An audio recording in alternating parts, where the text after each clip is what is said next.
नमस्कार. आज मी तुम्हाला भगवान परशुरामांची एक अद्भुत कथा सांगणार आहे. महर्षी जगदग्नी आणि रेणुका माता ह्यांना 5 पुत्र होते. त्यातील भगवान परशुराम सर्वात धाडसी आणि आज्ञाधारक होते.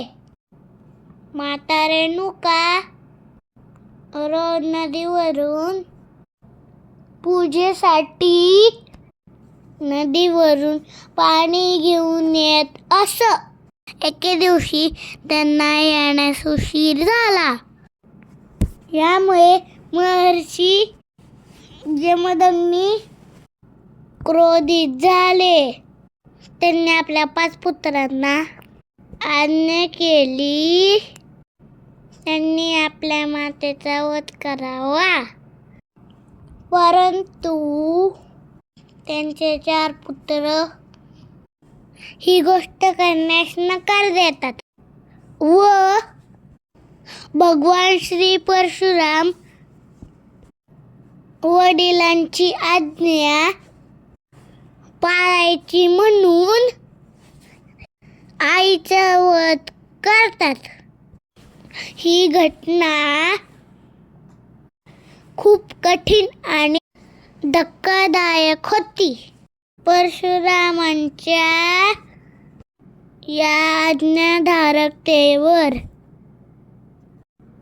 खुश होऊन महर्षी जगदग्नींनी त्यांना वरदान मागितला सांगितले व त्यानंतर परशुरामांनी माझी आई पुन्हा जिवंत करा असे वरदान मागितले. त्यानंतर महर्षी परशुरामांना तथास्तु असे म्हणतात व लगेच रेणुका माता जिवंत होतात. या कथेतून आपल्याला आई वडिलांचा मान कसा ठेवावा, आपल्या सतत बुद्धीचा वापर कसा करावा याची शिकवण मिळते.